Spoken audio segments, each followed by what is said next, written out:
anak-anak masih pakai baju seragam sekolah, pulang sekolah mereka datang ke RSCM gitu ya untuk melaksanakan cuci darah. Memang harusnya nggak secepat itu ya orang terkena iya. kerusakan ginjal. Ya, Mungkin salah satunya kalau di anak-anak atau usia-usia remaja kok langsung kena nih ke ginjal gitu. Itu faktornya biasanya di situ, di luar dari faktor bawaan genetik. Karena lumayan banyak banget itu di mana-mana sekarang yang berwarna-warna. Kadang juga mau minum ngelihat warnanya aja yang benar-benar pekat banget, kayak mencurigakan. Tapi teman-teman nyantai aja, ada juga beberapa. Asalkan ya manisnya enak katanya.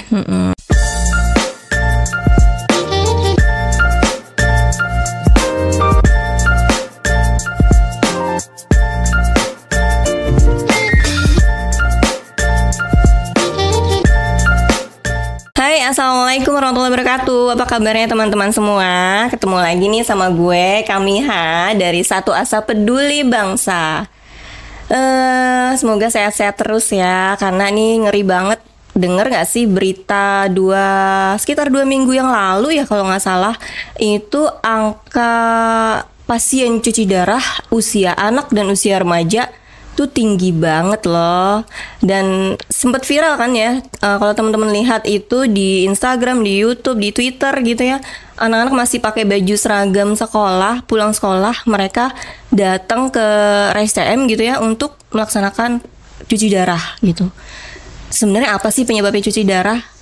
Dan kenapa sih orang itu bisa sampai kena gagal ginjal kronis yang menyebabkan dia cuci darah? Oke, sebelum kita mulai, gue mau ngingetin ya, jangan lupa dengerin kita terus di podcast Satu Asik. Nah, terus juga follow Instagram kita di Satu Asa Peduli @satuasapeduli, dan juga YouTube kita Satu Asa Peduli Bangsa. Nah, langsung aja gue mau kenalan nih sama dua narasumber apa ya?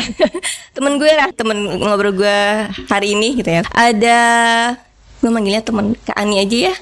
Oke, Kak Ani. Ini karena beneran temen gue banget ini aja. Apa kabar nih? Alhamdulillah baik, sehat. Insya Allah. Nah, Ani ini nih teman-teman, Kak Ani ini, dia nih seorang ahli gizi ya. Dulu kerja di RSCM bareng sama gue. Waktu zaman-zaman masih apa nih? Imut-imut ya. Ya gitu dah. Terus juga sekarang beliau bekerja di Yayasan Telkom ya. Yayasan Kesehatan Telkom. Yayasan Kesehatan Telkom atau singkatannya? Yakes Telkom. Yakes Telkom. Iya. Oke. Sebelumnya gue bacain profil Kak Ani dulu ya sebentar. Karena biar kenal semua. Memang yang kita hadirkan ini bukan kaleng-kaleng sih. Kak Ani ini lulusan dari Universitas Indonesia tahun 2013 gitu ya. Dan sudah tersertifikasi sebagai ahli gizi gitu ya. Ada sertifikatnya Registered Nutrition ya tahun 2015 sampai 2025. Jangan lupa perpanjang loh ya. Ingat. Nah selanjutnya beliau ini juga sudah pernah ya ke Korea nih ya, bener nih? Yeah. Korea dalam rangka ketemu Sojun. Enggak ketemu siapa-siapa. Seru juga ya. Tapi keren sih lo, ke Korea itu dalam rangka publikasi poster penelitian. Poster penelitian lo ya. Poster penelitian. Okay. Poster penelitian lu itu padahal udah masa-masa kerja ya nih ya. Iya betul. Udah masa-masa kerja.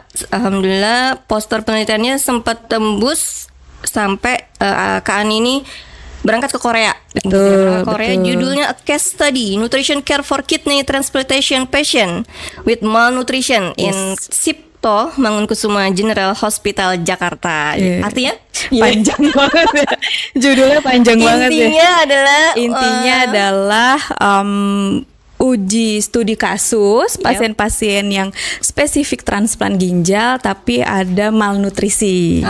Ya, jadi memang bebannya agak berat pasien itu. Nah, itu kita kaji lah. Ambil tema yang menarik ya waktu itu. Betul. Makanya alhamdulillah tembus.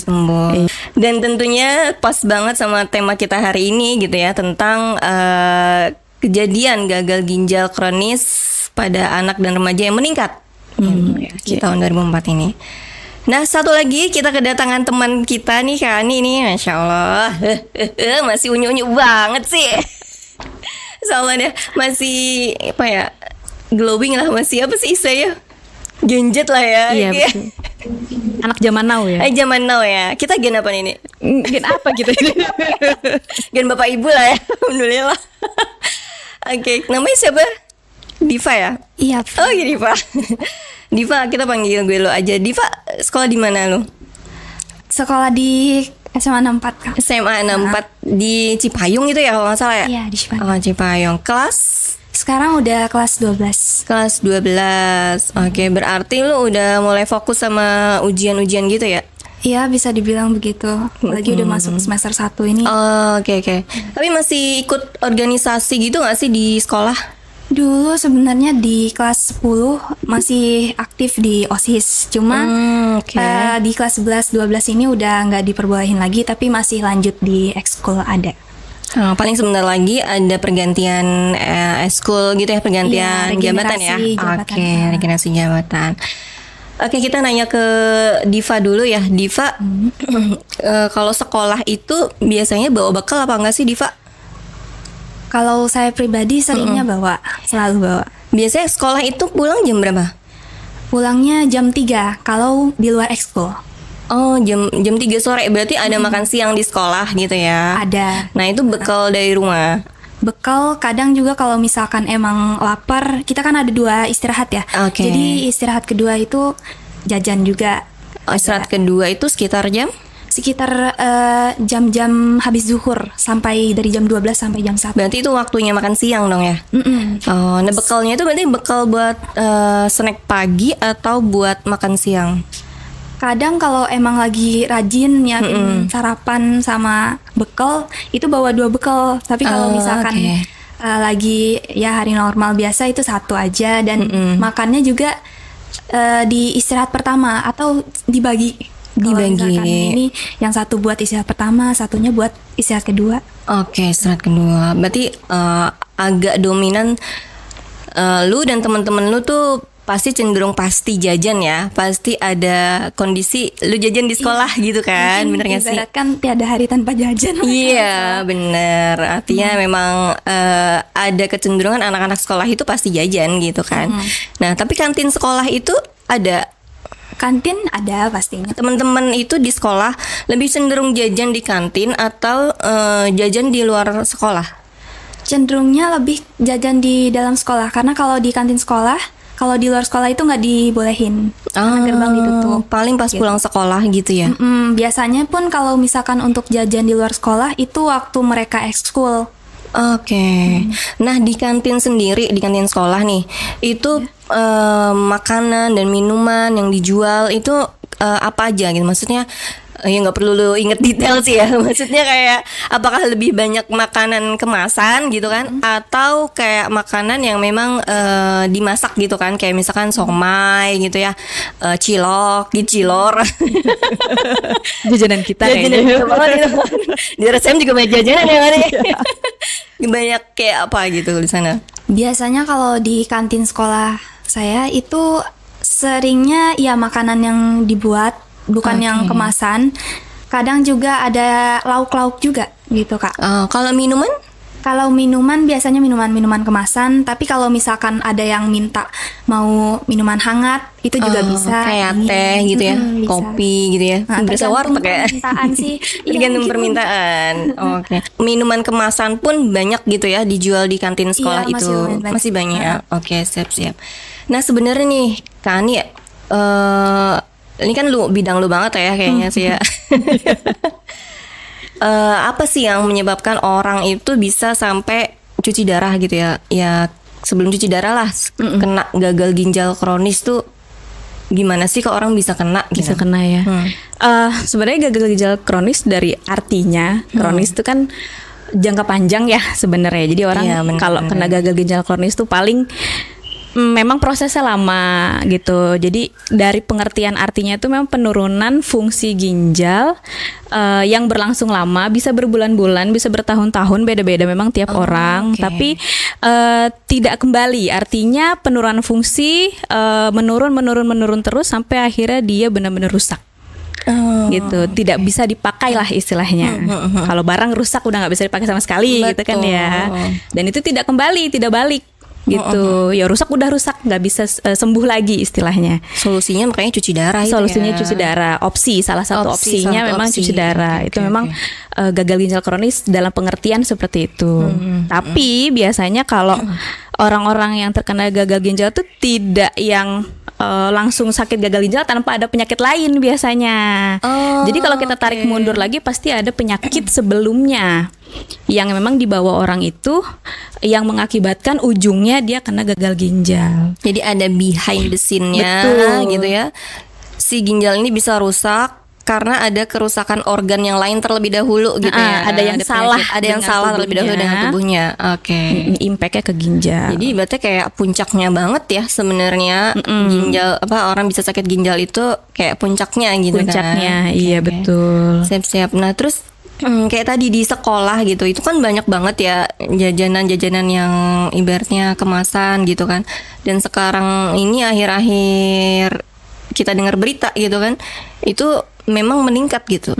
Yang pasien cuci darah itu usia anak-anak sekolah gitu, mulai dari SD, SMP, SMA. Bener nggak? Lu nonton nggak sih, Dip? Bener ya? Lu tahu kan ya? Tahu beritanya? Miris juga sih sebenarnya ngelihatnya. Nah iya, masih pakai baju seragam sekolah gitu kan ya, Dip ya. Nah itu sebenarnya apa sih, karena apakah secepat itu gitu ya orang bisa konsumsi, misalkan konsumsi teh kemasan gitu kan. Nah itu bisa akhirnya dia langsung tiba-tiba ajeg-ajeg gitu kan, langsung sakit gagal ginjal. Atau seberapa sering gitu, misalkan ini minumnya setiap hari sampai 3 botol gitu-gitu. Nah seberapa sering sih efeknya gitu ke ginjal kita? Untuk ginjal itu sendiri ya, kalau namanya kerusakan kan tadi kita tarik ada penyakit behindnya gitu. Macam-macam sebenarnya orang-orang tuh bisa kena. Tapi yang paling mayoritas, yang paling banyak itu adalah orang dengan diabetes sama hipertensi. Paling banyak ditemukan adalah itu, diabetes dan hipertensi. Diabetes kita mungkin tahu ya, sakit gula ya. Kalau kita bilang sakit gula, kalau hipertensi mungkin dibilangnya tekanan darah tinggi gitu. Nah, kalau memang trennya sekarang untuk orang-orang kena diabetes dan hipertensi yang mungkin dulu kita tahu baru kena di usia 50, 60 ya. Makin kesini emang makin muda trennya. Jadi usia-usia mungkin di bawah 30 mungkin udah ada ya, ada beberapa udah banyak beberapa kena gitu. Jadi faktornya memang pola hidup secara keseluruhan. Nah, pola hidup salah satunya memang pola makan gitu kan. Nah, kalau kejadian mungkin di anak-anak atau remaja ya, usia-usia mungkin SD, SMP, SMA, banyak faktor memang gitu. Mungkin bisa aja karena kena diabetes dan hipertensi itu, atau juga memang yang mungkin anak-anak lebih kecil lagi mungkin memang ada masalah bawaan lahir istilahnya. Ada genetik ya, ada genetik, ada kelainan genetik mungkin dari lahir, jadi mengakibatkan ginjalnya tidak berfungsi sebaik orang-orang lain misalnya.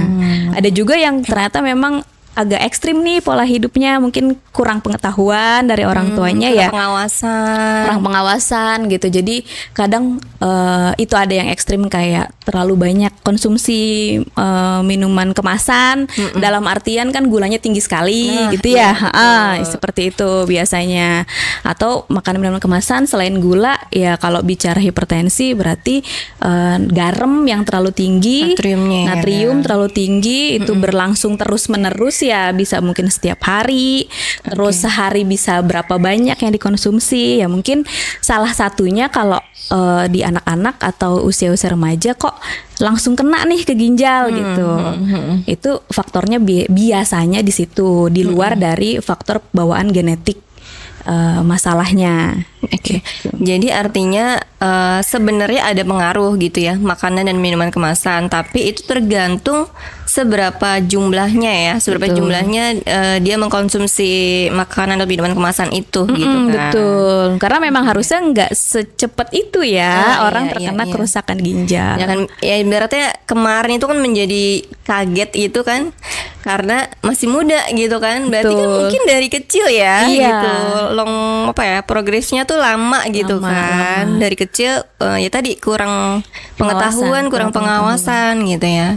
Ya, kalau Diva sendiri nih di sekolah itu biasanya sekolah menyediakan refill air mineral gitu nggak sih, Div? Kalau refill air itu maksudnya berarti dari galon gitu misalkan, ya. Kalau di kelas-kelas gitu kan per kelas itu sebenarnya belum ada. Cuman mungkin ada itu di ruangan untuk seperti UKS, ruangan guru, terus juga ruangan-ruangan yang biasanya memang biasanya tuh seringnya di UKS, dan itu juga kalau untuk orang-orang yang lagi kurang enak badan gitu aja sih Kak. Cuma kalau buat di kelas-kelas itu masih belum.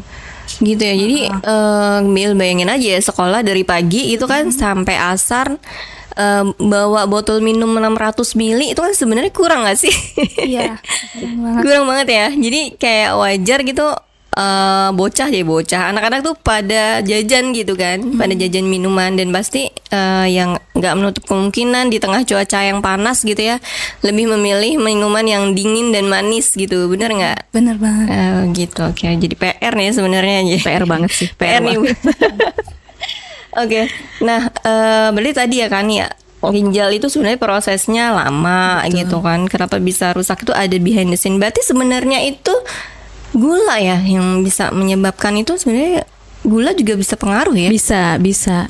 Untuk gagal ginjal kronis itu sendiri dari makanan, kalau kita bicara dari makanan atau minuman, nggak direct ya, nggak langsung tadi. Makanya biasa tengah-tengahnya ada tuh gangguan di gula kayak diabetes itu tadi, terus gangguan tekanan darah itu tadi. Nah, kan kita maunya mencegah ya berarti ya. Maka kita tarik mundur ke belakang lagi ya, betul. Gula memang harus salah satu yang perlu kita perhatikan. Juga kontrol gitu ya. Betul. Berarti sebenarnya batasannya itu berapa gitu, dalam arti tubuh tuh bisa menerima gula tuh seberapa banyak gitu ya. Kan biasanya ada BPOM tuh juga mengatur itu ya. Betul. Kalau kita di gizi tuh ada angka kecukupan gizi. Betul. Di kuliah nih. Nah itu ada ya. Nah itu seberapa banyak sih untuk gula sendiri, terus natrium sendiri gitu ya, yang aman untuk dikonsumsi gitu? Oke. Kita sih biasanya pasti pakai patokan aturan dari Kemenkes ya. Gitu. Untuk usia remaja mungkin ya seperti Diva, dan biasanya masuk usia dewasa kayak kita. Iya betul. Dewasa ini. Gitu ya. Jadi kurang lebih sama, mirip. Itu memang anjurannya untuk gula itu sendiri toleransinya di dalam sehari per orang 4 sendok makan. Gula 4 sendok makan, atau kurang lebihnya di 50 gram lah kalau mau ditimbang. Rata-rata kalau mau ditimbang kurang lebih 50 gram. Itu untuk gula aja. Gitu. Nah, kalau misalnya yang kita minum, yang kita konsumsi makan gitu kan, pernah kepikiran gak nimbang? Enggak ya? Pasti ya Diva ya. Beli teh manis. Ada manis gitu. Ditimbang dulu atau kayak berapa sendok gulanya gitu. Kalau beli mah manis gitu ya. Gitu ya. Nah, memang akhirnya kita itu sih PR kita sebagai ahli gizi ya. Gue lah sebagai ahli gizi dan teman-teman ahli gizi, PR-nya adalah mengedukasi bahwa ada loh batasannya sebenarnya, nggak bisa loh sebenarnya suka-suka hati gitu ya untuk konsumsi minuman manis, entah itu teh, entah mungkin kalau di kantin teh atau es jeruk gitu kali ya. Yang paling sering ya gitu. Untuk berapa sendok sih gulanya yang boleh, batasan aman ya istilahnya. Nah, anjurannya memang di 4 sendok makan itu aja per orang per hari. Iya lah, gitu. Kalau kita baca kemasan itu ya Div ya, lu suka baca nggak sih kalau jajan nih, misalkan botolan gitu, minuman botolan gitu. Gue nggak bisa nyebut merek kayak di sini ya. Minuman botolan gitu kan, teh tit gitu kan. Nah itu lu suka baca nggak berapa ini gulanya, garamnya gitu? Kayaknya enggak ya. Kadang baca cuma ya udah lewat aja. Iya, lewat aja karena belum terlalu paham ke sana juga gitu juga, kan. Iya, benar-benar. Nah, itu kan biasanya itu di botolan itu kisarannya sekitar 10 sampai 12 gram nggak sih? Satu botol itu bisa lebih juga. Kadang ada yang 15 gitu ya. 20 kadang ada yang 20 gitu. Itu aja udah kira-kira 2 sendok makan berarti ya. Iya, udah ngambil jatah setengah kan berarti 2 sendok makan. Dari 1 botol minuman kemasan itu. Iya, kan? 1 botol aja. Oke. Ya agak nggak ngeri-ngeri sedep juga ya. Kudu minum aja kudu mikir berarti ya. Mikir, kita telan ya jadi minumannya ya. Iya. Atau 1 botol buat bertiga gitu ya. Sharing. Ya intinya kudu ini bijak lah ya. Betul, kayak gitu. Nah berarti kalau di sekolah itu udah sempat ada edukasi nggak, Diva nih, misalkan dari guru gitu ya atau dari pihak sekolah gitu, terkait dengan kesehatan lah pada umumnya gitu misalkan? Biasanya itu kalau kita pertama-tama jadi siswa baru masuk, itu pasti selalu ada sosialisasi kesehatan atau dari anak-anak PMR yang mendatangkan penyuluhan-penyuluhan gitu Kak. Seringnya begitu. Jadi hanya sekali pada saat masuk ya, pada saat ospek gitulah ya ibaratnya ya. Oke, tapi kalau setiap istirahat nih atau apa gitu dari guru sendiri? Oh, kalau dari guru biasanya memang ada guru yang kayak misalkan guru biologi atau guru yang lumayan peduli lah dengan itu. Itu tuh biasanya pasti selalu diingatkan soal jajanan di kantin itu baiknya seperti apa, dan memang nggak apa-apa mungkin katanya mengkonsumsi, cuma jangan terlalu seringnya dibilangnya kayak gitu. Oke. Memang balik lagi ke apa namanya, orang dewasa yang memahami gitu ya. Betul. Karena tugasnya orang dewasa juga mengawasi, mengingatkan gitu ya. Iya benar sih, karena memang kayaknya kalau dari segi dunia pendidikan sendiri belum ada regulasi atau aturan yang ketat gitu ya. Kayak misalkan kantin sekolah nih harus jajanan yang sehat seperti apa gitu kan. Beda mungkin kalau sekolah-sekolah swasta ya, itu beda lagi sih. Ya ada duit juga kan, Bu. Duit juga. Mungkin ada yang udah dihitung kali kalorinya ya. Kalau yang udah bagus. Emang kalau kita berkaca dari sekolah maju tuh ya gitu kan ya. Maksudnya di luar negeri tuh kan, Amerika lah, Jepang gitu. Setiap sekolah itu ada ahli gizinya. Betul. Sekarang belum ada ya. Ahli gizi khusus di sekolah belum ada. Belum ada. Mungkin mimpi kan nanti kita ya. Atau makan siang gratis sih bisa diwujudkan dengan menghadirkan ahli gizi di sekolah. Sebenarnya mungkin ya bisa ya menjadi kesempatan gitu ya. Ada tempatnya, ada wadahnya nih ahli gizi, bisa edukasi jadinya kan, bisa mengawasi juga, bisa gitu mengawasi. Ya. Betul, karena ada programnya kan. Ada programnya, harusnya sih ada harapan ke sana ya. Ada harapan ke sana harusnya. Ada harusnya. Benar. Apalagi sudah ada case gitu kan di Indonesia, kejadian yang meningkat itu kemarin. Betul. Benar. Oke, ya Allah. Terus, nah tadi kan baru gula nih. Nah, kalau natrium atau garam sendiri gitu ya, itu seberapa batasannya? Oh iya, untuk natrium ada juga sih memang ya batasannya. Natrium itu sendiri kan, si garam itu kandungannya natrium gitu kan ya. Ada yang mungkin menuliskannya sodium. Jadi bahasa Inggrisnya ya. Iya, bahasa Inggrisnya. Jadi mungkin kalau misalnya ada yang nggak tahu ya, natrium sodium sama gitu ya, cuma beda bahasa aja gitu. Nah, kalau untuk natrium sendiri batasannya memang hanya di 1 sendok teh. Lebih sedikit sehari ya? ke orang. Iya, lebih sedikit. Atau kalau khusus natriumnya aja itu 2000 mg, 2000 sampai 2300 lah. 1 sendok teh itu berarti kira-kira ya mengandung 2000 mg. Nah, biasa kalau di minuman kemasan kan tertulisnya kan udah yang natriumnya aja, miligramnya aja. Jadi sebenarnya bisa dibaca dari situ, di 1 botol itu tadi. Kebanyakan memang minuman kemasan pasti kombinasi 2 itu ada ya, nggak mungkin terlewat nih ya, si gula sama si garam ini pasti ada. Nah, baiknya memang dibaca, jadi kita tahu kita udah sebotol ini nanti akan menghabiskan jatah sehari kita berapa sih? Yang gitu yang penting ya. Betul, yang dilihat. Kita masih ada batasan jatahnya berapa nih gitu kan. Betul. Jadi bisa kebayang lah ya. Sebenarnya gampang berarti intinya ya. Harusnya gampang. Dan hitungannya gampang. Edukasi di Kemenkes itu dipermudah ya, artinya kan nggak harus jadi ahli gizi dulu ya untuk tahu berapa betul. gitu ya, dipermudah lah gitu. Iya. Harusnya lebih mudah lah sekarang. Oke, berarti dan natrium ini kan kebanyakan juga ada di setiap bahan makanan yang mengandung pengawet, benar nggak sih? Banget pasti. Kemasan ya maksudnya ya. Betul. Minuman pun itu meskipun minuman manis ada kandungan natriumnya kan? Ada. Memang kan secara alami gula dan garam itu kan sebagai pengawet ya. Betul. Gitu. Jadi ketika memang apalagi sudah bentuknya kemasan, nggak terhindarkan pasti mengandung itu. Dua-duanya atau salah satu itu pasti ada. Iya. Pasti ada. Oke. Gimana Diva? Udah ini kayaknya udah terbayang nih. Abis ini besok sekolah ngitung-ngitung. Sudah mikir ya jadinya. Ini mikir gitu kan. Apalagi yang berpengawet-pengawet tuh. Iya. Karena lumayan banyak banget itu di mana-mana sekarang. Iya. Yang berwarna-warna. Kadang juga mau minum, ngelihat warnanya aja yang benar-benar pekat banget, kayak mencurigakan. Tapi teman-teman nyantai aja. Ada juga beberapa. Iya. Asalkan ya manisnya enak katanya. Asalkan bikin seger gitu ya. Ngilangin dahaga gitu. Panas-panas sih. Iya, lagi panas-panasnya. Oke. Berarti teman-teman sendiri yang lu lihat itu memang masih banyak juga ya yang jajannya itu tanda kutip kayak ngasal gitu ya, sembarangan gitu kan. Asal minum aja gitu ya ibaratnya. Terus juga gitu. Sebenarnya mereka tuh juga jajan karena selain enak harganya juga murah. Oke. Itu nggak di mana-mana sih ya. Sama sih. Nggak hanya mama ya, anak-anak juga begitu. Sama sih. Pilihan harga yang murah gitu. Murah. Oke.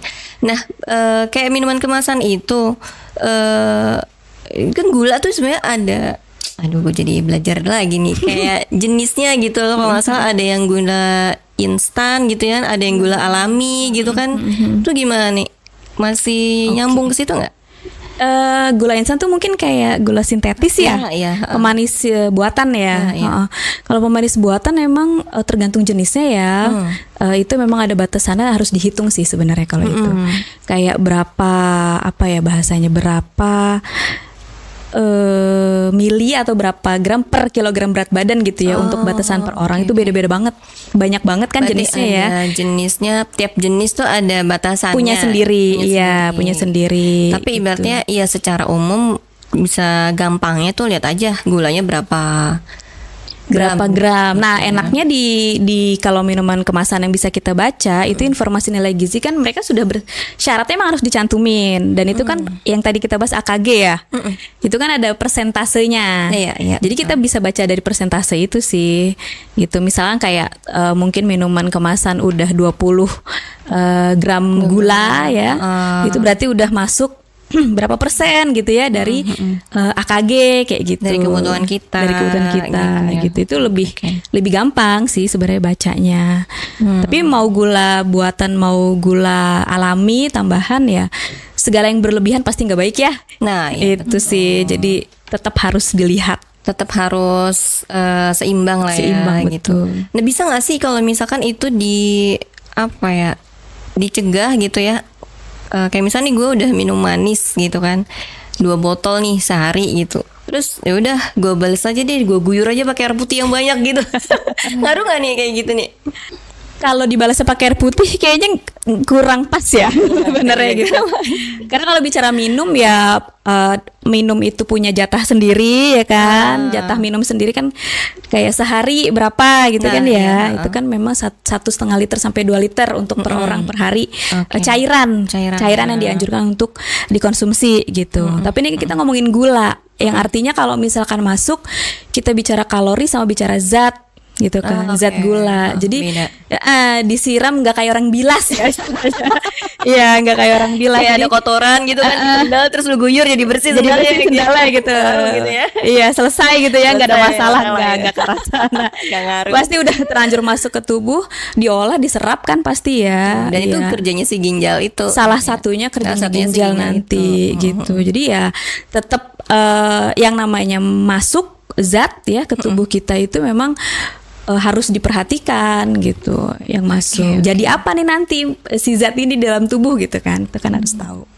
Jadi intinya ya antara kebutuhan cairan sama kebutuhan gula sama kebutuhan garam itu masing-masing beda sendiri. Masing-masing gitu beda sendiri, betul. Nggak bisa itu ibaratnya kita habis berbuat dosa minum mengkonsumsi gula dan garam yang banyak terus langsung diguyur sama air putih yang banyak gitu. Terus dia kebuang lewat buang air kecil gitu ya. Harapannya gitu ya. Harapannya gitu biasanya kan. Yang kasihan ginjalnya tetap akan melewati proses zat-zat itu disaring kan. Betul. Gak bisa sih ya dibilas gitu. Gak bisa dibilas. Oke.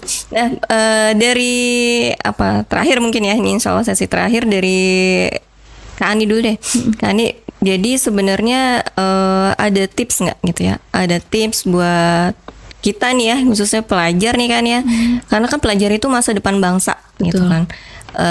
Apalagi Indonesia nih punya mimpi nih, Indonesia emas gitu ya 2045 gitu.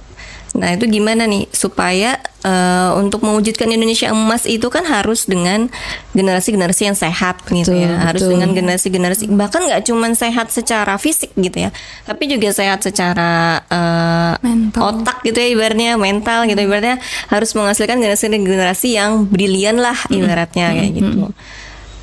Nah ada tips nggak gitu, gimana caranya supaya karena nggak menutup kemungkinan di sekolah itu godaan jajan itu besar. Betul. Gitu ya. Godaan jajan itu pasti besar banget gitu. Kita nggak jajan juga dikira lu nggak punya duit ya. Nggak punya duit ya. Sini gue jajanin deh, malu juga kan. Gimana caranya supaya ketika di sekolah itu ibaratnya kita bisa tetap memilih makanan atau minuman yang enak gitu ya, yang aman, tapi juga ginjal kita sehat, badan kita juga tetap sehat gitu ya. Syukur-syukur bisa menambah kecerdasan, itu beda lagi. Beda lagi. Pembahasan yang lain ya kalau itu ya. Oke, mungkin yang tips bisa dikasih sebenarnya kita nggak lihat jajannya dulu nih. Kita lihat dari yang kita makan dulu gitu ya. Jadi back to basic sebenarnya, ke gizi seimbang ya gitu. Kadang mungkin orang berpikir tips ini itu yang ajaib-ajaib atau yang seperti apa. Sebenarnya back to basic aja, gizi seimbang. Prioritasnya adalah makannya bagus dulu gitu kan. Bagus dalam artian gizi seimbang di luar dari jajan, si makanan kita sehari-hari yang mungkin kayak Diva ada sarapan ya pasti. Ada sarapan, ada makan siang, ada makan malam, itu baik dulu pertama. Karena kita jangka panjang itu tadi ya, mau generasi emas, generasi cerdas ya kan. Yang sehat, jangan sampai yang kayak seperti sekarang usia-usia masih produktif udah sakit-sakitan, sayang banget. Itu sayang banget. Sayang banget kan. Apalagi tadi nggak bisa kembali ya. Betul, ketika sudah sakit kan nggak bisa balik lagi kayak fisik 100% yang sebelumnya kan nggak bisa. Nah, pertama memang harus jaga makannya gizi seimbang dulu. Gampang sebenarnya gitu. Jadi nggak usah ditimbang juga bisa. Gitu ya. Nggak usah lu jajan ke kantin terus buat timbangan gitu enggak. Jadi bisa pakai anjuran dari Kemenkes itu ada namanya isi piringku. Itu pertama untuk makannya dulu. Dibagi aja, dibagi 3. Jadi kalau piring kan biasa pasti bulat ya, dibagi 3, sepertiganya makan karbo, sepertiganya sayur, itu nggak boleh banget ketinggalan sayur. Sepertiga sisanya itu bagi 2 antara buah sama lauk. Gitu. Jadi lebih memudahkan nih kita untuk makan. Itu dulu yang pertama. Jadi yang memang dipenuhi tubuh itu yang memang kita butuhkan gitu ya. Nah kalau jajan memang kan namanya hiburan gitu. Jadi makan itu jangan sampai kebalik, 80% itu sesuai kebutuhan tubuh, 20%-nya yang entertain, hiburan. Jajan masuknya entertain nih. Jangan sampai jajannya banyak, makannya berkurang kan gitu ya. Gitu ya. Kalau bocah aja tuh kan kebanyakan jajan jadi nggak nafsu makan. Jadi nggak nafsu makan, kan terbalik ya kalau kayak gitu. Maka yang diperlukan dulu tubuh si 80% itu baru yang si jajan. Terus makan udah bener nih, jajannya seperti apa? Kan pertanyaannya sekarang di situ. Iya, benar. Nah, mungkin Diva udah tahu ya kayak minuman-minuman atau makanan yang mungkin warnanya terlalu mentereng ya, terlalu bagus gitu ya, apa terlalu mencolok ya. Itu ya memang hati-hati gitu. Karena pasti penggunaan pewarna kita nggak tahu apakah itu pewarna yang aman atau enggak. Betul. Yang kedua ada zat pengawetnya apa kita nggak tahu. Jadi memang baiknya memang membiasakan diri kalau jajan-jajanan ya yang yang tidak kemasan nih pertama gitu ya, memang masakan lah yang alami. Jadi yang bentuknya tidak terlalu jauh dari bentuk aslinya, terus dimasak biasa gitu. Nah, kalaupun misalnya mau makanan minuman kemasan, jelas tercantum nih yang itu tadi di labelnya ada informasi nilai gizinya berapa, jadi kita yakin. Terus komposisi kan kita pasti ada baca ya, mungkin kayak makanan biskuit atau minuman itu kan pasti ada nih komposisinya apa aja, kita bisa tahu, cari tahu dari situ. Keamanannya yang seperti itu paling tidak bisa memilih yang kayak gitu. Jadi kalau misalkan ada minuman makanan kemasan yang labelnya agak nggak jelas, kita nggak tahu, hindarin aja. Gitu. Yang paling mudah mungkin bisa dilakukan di situ sih, untuk adik-adik kita ini yang masih bersekolah. Yang menjadi generasi Indonesia emas 2045. Amin. Nah, kalau Diva sendiri gimana, Div? Ada kan udah tahun ya, berarti sekarang. Kalau dulu kemarin itu kan masih meraba-raba gitu kan, seberapa amannya. Nah, sekarang kalau dari Diva ada harapan gak sih, misalkan harusnya di sekolah nih sediain air galon gitu kan, tiap kelas atau apa gitu. Kira-kira gimana? Pinginnya tuh supaya generasi muda, pelajar gitu ya, lebih awareness lah minimal sama kesehatan. Gimana menurut Diva? Mungkin untuk karena buat jadi generasi emas nantinya ya, kita sebagai Gen Z, saya rasa buat di sekolah bisalah di kantinnya diperbanyak makanan masakan gitu. Terus juga yang makanan instan kayak mie ataupun minuman instan itu juga kalau bisa dikurangi dan perbanyak yang benar-benar alami dan kurangin bumbu sih itu. Karena seringnya begitu. Dan juga untuk harganya itu juga mereka kan masih memikirkan dari segi harganya berapa gitu. Itu kalau bisa juga sedikit dimurahkan, karena kadang untuk yang makanan yang instan itu lebih dimurahkan, sedangkan yang buatan mereka sendiri itu tuh beda harganya itu lumayan tinggi. Kadang sebenarnya memang kita juga mau makan yang kayak lumayan ya sehat lah intinya. Tapi mikir-mikir lagi dari harganya, terus juga makanya ujung-ujungnya mikir ya udah yang penting kenyang deh. Nah, gitu. Benar-benar yang penting kenyang ya ujung-ujungnya gitu ya. Kesimpulannya ya, berarti intinya tuh gagal ginjal kronis ini gitu ya, bukan suatu hal yang instan gitu ya. Itu terjadi dalam waktu yang cukup panjang gitu ya, sampai akhirnya seseorang itu bisa terkena gagal ginjal kronis.